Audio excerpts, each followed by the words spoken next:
যতনে রাখিব। লেখিকা আফিফা ইফাত মেঘলা। পর্ব সংখ্যা 11। কালকে রাতে ছিল কারোর জন্য রোমাঞ্চকর, আবার কারো কাছে ছিল অভিশপ্ত রাত। আজকে অনেক দেরি করে ঘুম থেকে উঠেছি। আড়মোড়া ভেঙে পাশে রাখা ফোনটি হাতে নিয়ে দেখি 52টা মিস কল। গিরগিটির নাম্বার থেকে এতগুলো কল এসেছে। ফোন সাইলেন্ট থাকায় একটা কলও শুনতে পাইনি। কিছুক্ষণ ডায়াল কলে তাকিয়ে ভাবছি কল ব্যাক করবো কিনা। তখনই মনে পড়ে গেল সে অন্য কারো প্রিয়জন। মনটা আবারও কঠোর হয়ে গেল। আমি কেন তার কল দেখে এত নিজেকে নিয়ে ভাবছি। আজ থেকে সে আমার কেউ না। অনেক হয়েছে নীলা, নিজেকে অনেক ছোট করেছি, এবার আর না। উনি যদি আব্রাহাম চৌধুরী হয়, আমিও নীলাঞ্জনা চৌধুরী। আজকে থেকে তার সামনেও যাব না। কথা তো দূরেই থাক, অনেক কাঁদিয়েছে এই ছেলে আমাকে। তার বিনিময়ে এভাবে আমাকে ঠকালো। এই সব চিন্তা ফেলে বিছানা থেকে উঠে ওয়াশরুমে দিকে যাই। ফ্রেশ হয়ে বের হয়ে ড্রয়িং রুম পেরিয়ে কিচেনে যাচ্ছিলাম ফুপির কাছে। তখন আমার চোখ পড়ে ড্রয়িং রুমের সোফায় তাসকিন ভাইয়া আর তাসিম ভাইয়ার সাথে বসে থাকা এক ব্যক্তিকে। কৌতূহল নিয়ে সেদিকে পা বাড়াই। আমাকে আসতে দেখে তাসিয়া বলে ওঠে, "কি রে, উঠেছিস? আমি তো ভাবলাম একবারে রাতে উঠবি।"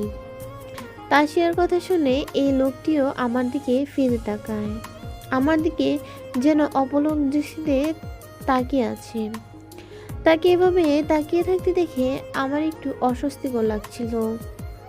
আমি চোখ ফিরিয়ে তাসিয়াকে বলি, "আমার অনেক মাথা ব্যথা করছে। ফুপির কাছ থেকে আমার জন্য 1 কাপ কফি নিয়ে আয়।" কফি কথাটা বলতেই মনে পড়ে গেল আব্রাহাম ভাইয়ার কথা। আজকে আমি নেই, তাহলে ভাইয়ার রুমে কে নিয়ে যাবে কফি? ভাবতেই নিজেকে একটা বকা দিয়ে বসলাম। আমি কেন তাকে নিয়ে এত ভাবছি? সে কফি খাক নাকি বিষ খাক, তাতে আমার কি? বলেই তাসকিন ভাইয়ার পাশে বসলাম। তাসকিন ভাইয়া বলে, "এই নীলা, পরিচয় হ, আমার চাচাতো ভাই আয়ান। আর আয়ান হচ্ছে আমার।" আয়ান ভাইয়া কথাটা থামিয়ে দিয়ে বলে, "নীলাঞ্জনা তোর মামাতো বোন?" তাসকিন ভাইয়া বলে, "তুই কি করে ওকে চিনলি? তোর সাথে তো নীলার কখনো দেখাই হয়নি।" আয়ান ভাই আমার দিকে ঘোর লাগা চোখে তাকিয়ে বলে, "হয়েছে দেখা অনেকবার।" তার এমন কথা শুনে একটু অবাক হলাম। "কই ভাইয়া, আমি তো আপনাকে আগে কখনো দেখিনি।" আয়ান ভাইয়া বলে, দেখোনি, কিন্তু আমি দেখেছি তোমাকে বহুবার বহু রূপে।" তাসকিন ভাইয়া কিছুটা সন্দেহজনকভাবে আয়ান ভাইয়ার দিকে তাকিয়ে আছে। অতঃপর বিড়বিড়িয়ে বলে, "হামডাব তো ভালো দেখছি না। ভাইরে, ভুলেও এই জায়গায় নজর দিস না, তাহলে তোর সাথে সাথে আমাকেও মরতে হবে। এই আমানত খেয়ানত যদি আমি করি, আমার ভবিষ্যতের বাতি ধরানোর আগেই সেই জায়গায় লাথি মেরে বাতি আমার আজীবনের জন্য নিভিয়ে দিবে আমার বন্ধু।" আমার সাথে আয়ন ভাইয়ার ভালোই আড্ডা জমে উঠেছে। আয়ন ভাইয়া চায়ে চুমুক বসিয়ে বলেন, "তো কোন কলেজে ভর্তি হওয়ার ইচ্ছে আছে? আগে পরীক্ষাতে উত্তীর্ণ হয়ে নেই, তারপর না হয় কলেজে চিন্তা।" আয়ন ভাই বলে, "তুমি খুব ভালো স্টুডেন্ট আমি জানি, তাই ভয় পেও না, ভালো রেজাল্টই করবে।" "আপনি কি করে জানলেন আমি ভালো স্টুডেন্ট? আমার ব্যাপার এত কিছু বা কি করে জানেন?" আয়ন ভাইয়া চায়ের কাপটা টেবিলের উপর রেখে সামান্য হেসে বলেন, "বুঝেছি, তোমার মনে আমাকে নিয়ে অনেক প্রশ্ন। ঠিক আছে, আমি ক্লিয়ার করে দিচ্ছি। আমি একজন কলেজের অ্যাসিস্ট্যান্ট প্রফেসর, অর্থাৎ সহকারী অধ্যাপক। তোমাদের স্কুলের ফাইনাল টেস্টের খাতা আমি দেখেছিলাম। তখন তোমার খাতা আমি ভালো করে চেক করি, তো সেই হিসেবেই তোমার সম্পর্কে জানা। আর প্রায় সময় আমার যাওয়া হতো তোমাদের স্কুলে। তুমি তোমার সহপাঠীদের সাথে বারান্দায় দাঁড়িয়ে গল্প করতে। যেদিন তোমাদের ক্লাসে আমাকে পরিচয় করানোর জন্য নিয়ে যায়, সেদিন তুমি ক্লাসেই আসোনি।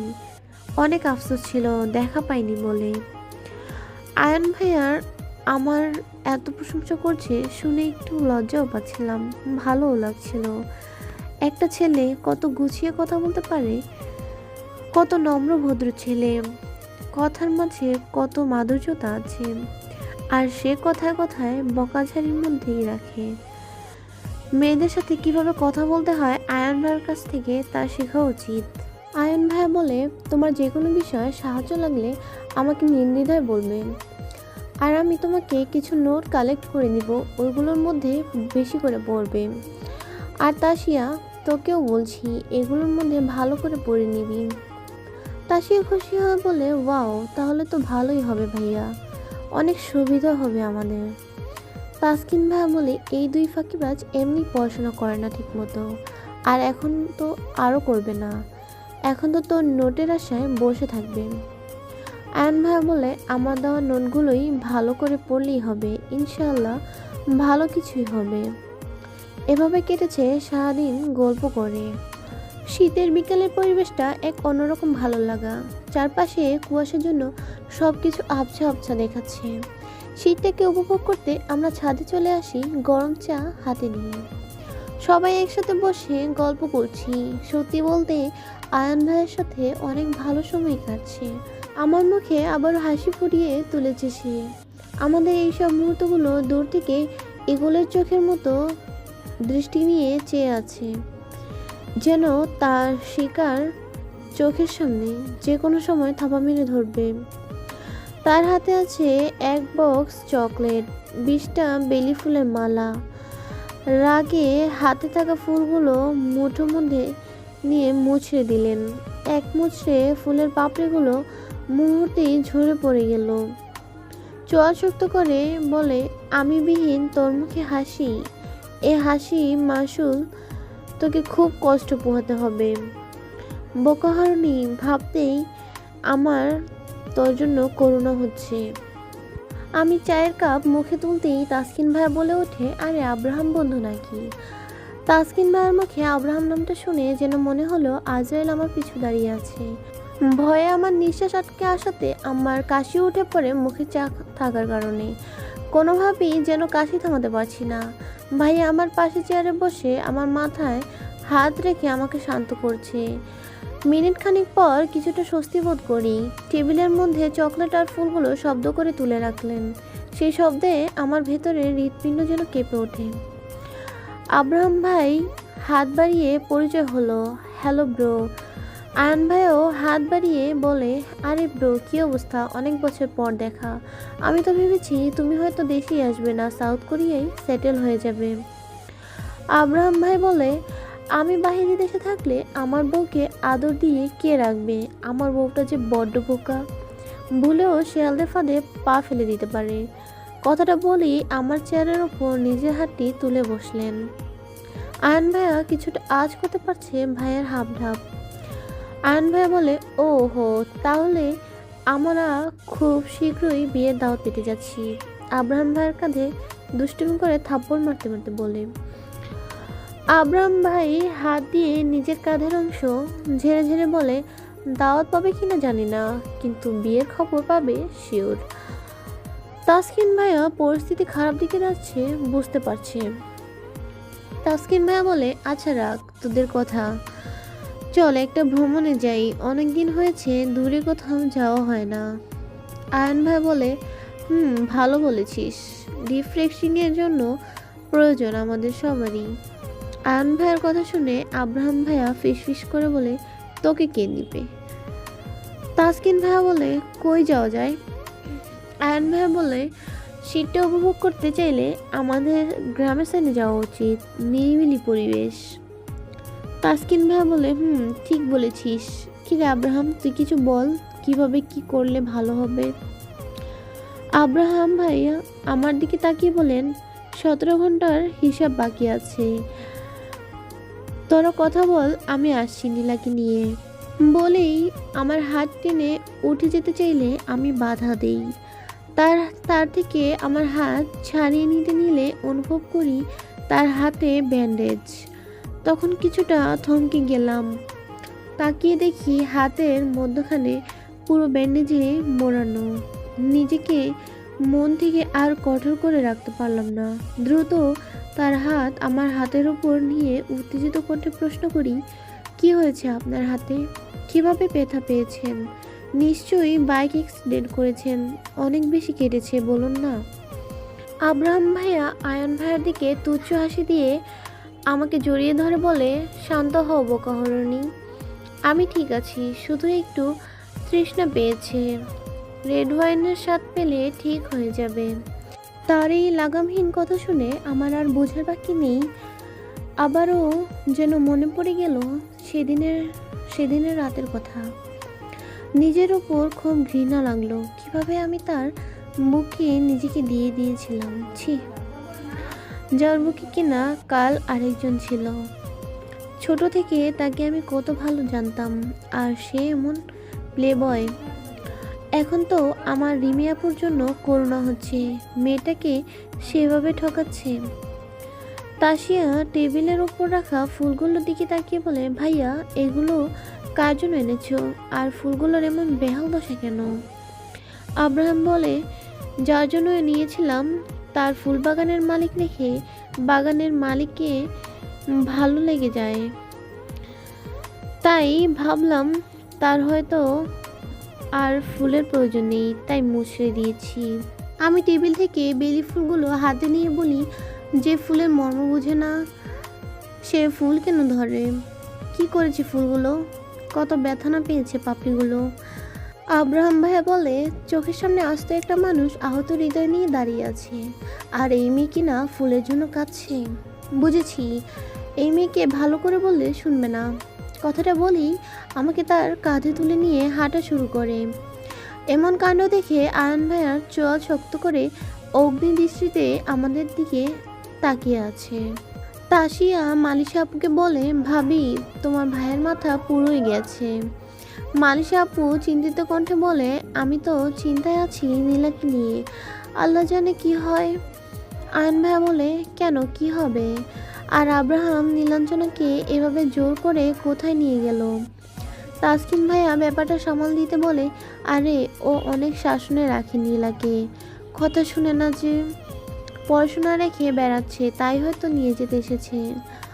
আয়ন ভাইয়া বলে, এ কেমন বড় ভাইয়ের আচরণ, যেন মনে হচ্ছে তার ঘরের বউ শাসন করছে। তাসকিন ভাইয়া বলে, থাক ভাই, আমাদের ওদের নিয়ে মাথা ঘামানোর দরকার নেই, চল নিচে। তাসিয়ার ফোনে টেক্সট আসে, আর সেখানে লেখা, কি খবর ম্যাডাম, সকাল থেকে আপনার কোনো খবর নেই, আপনি কি বুঝেন না আপনাকে ছাড়া আমি অসহায় ফিল করি? তাসিয়া মেসেজটি দেখে মুচকি এসে ফোন করে নীরব ভাইয়াকে। নীরব ভাইয়া ফোন রিসিভ করে বলে, হ্যালো, অবশেষে মনে পড়লো এই নিরীহ ছেলেটার কথা। তাসিয়া উত্তর বলে, আরে এইসব ছাড়েন, আপনার বন্ধু মানে আমার ভাই আব্রাহাম এসেছিল। নীরব ভাইয়া বলে, তাই? শালার বেটা আমার শ্বশুরবাড়িতে আমাকে রেখে চলে গেছে। তাসিয়া আপু বলে, ব্যাপারটা কিন্তু সিরিয়াস, এখানে বসতে দেয়নি, কিন্তু আমরা তার হাবভাব দেখে বুঝেছি যে খুব রেগে আছেন। আসার সময় নীলার জন্য ফুল আর চকলেট নিয়ে এসেছিল, কিন্তু ভাইয়ার এন্ট্রি ভুল সময় হয়ে যায়। নীলা তখন আমার কাজিনের পাশে বসে আমাদের সাথে ছাদে আড্ডা দিচ্ছিল। নীলা যেতে ইচ্ছুক ছিল না দেখে জোর করে কাঁধে তুলে নিয়ে বেরিয়ে পড়ে। নীরব ভাই প্রাউডলি ফিল করে বলে, আহ বন্ধুরে, তোর পাগলামিগুলো কি যে ভালো লাগে।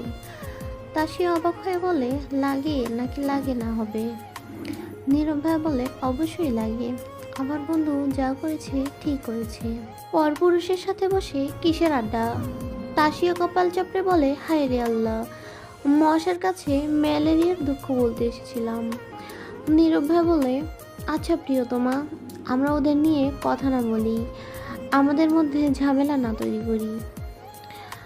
18 ঘন্টাও হয়নি আমাদের সম্পর্কে, এর আগে যদি আমরা ঝগড়া লাগি তাহলে তো পাপ হবে। বাড়ির সামনে এসে তার বাইক থেকে নেমে রাগান্বিত কণ্ঠে বলি, কোন অধিকারে আমার সাথে এমন করেন? আমার মোটেও ভালো লাগে না আপনার এমন আচরণ, আমি বিরক্ত হয়ে পড়েছি। ভাইয়া বাইক থেকে নেমে আমার দিকে তাকিয়ে বলে, রুমে যা তুই, তারপর যা হবার হবে বলে হাঁটা ধরেন।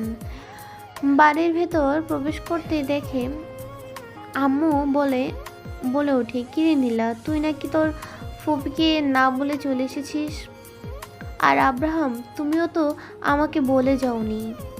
আব্রাহাম ভাই বলে, আর বলো না চাচি আম্মু, তোমার মেয়ে সেই রাত থেকে কান্না করছে বাসায় আসবে বাসায় আসবে বলে।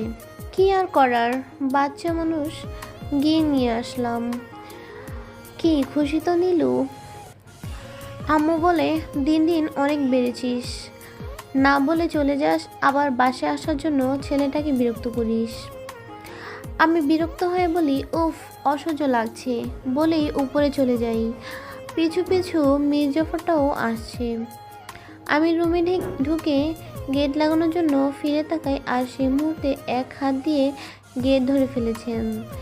কি করছেন? আমি ঘুমাবো, এখন বিরক্ত করবেন না আমায়। আব্রাহাম ভাই বলে, তোর সাহসের তারিফ করছি আমি, অনেক বেশি বেশি করে ফেলছিস। সামনে থেকে সরে দাঁড়া, আমি চাই না জোর দিয়ে রুমে আসতে, তুই নিজেই ব্যথা পাবি। ভেতরে এসে রুমের গেট লক করে দিলেন। আমার বিছানায় হাতের উপর ভর দিয়ে শুয়ে পা নাচিয়ে বলছে, এখন বল কি সমস্যা তোর? কালকে সবার সামনে এমন বেয়াদবিভাবে কথা কেন বললি? আর বারবার কেন বলছিস কোনো অধিকার নেই আমার তোর উপর? কথাটা বলে উঠে এসে আমাকে বিছানার মধ্যে ফেলে দিয়ে আমার উপর সে দুই হাতের সাহায্যে ভর দিয়ে আছেন। তার নিঃশ্বাস আমার চোখে মুখে পড়ছে, চোখ দুটি লাল বর্ণ ধারণ করেছে। ভাইয়াকে দেখতে খুব বেশি ভয়ঙ্কর লাগছে, যেন এক মুহূর্তে পুরো দুনিয়া এলোমেলো করে দিতে পারে। আব্রাহাম ভাইয়া গর্জন করে উঠে বলে, বলতো আবার আমার তোর উপর কোনো অধিকার নেই?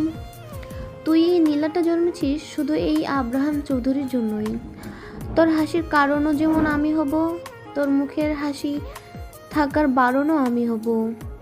তোকে না চাইলেও এই বেপরোয়া আব্রাহামের কথা মতোই চলতে হবে। তুই কোন সাহসে একটা বাহিরের পুরুষের আশেপাশে এমন মন খুলে হেসেছিস?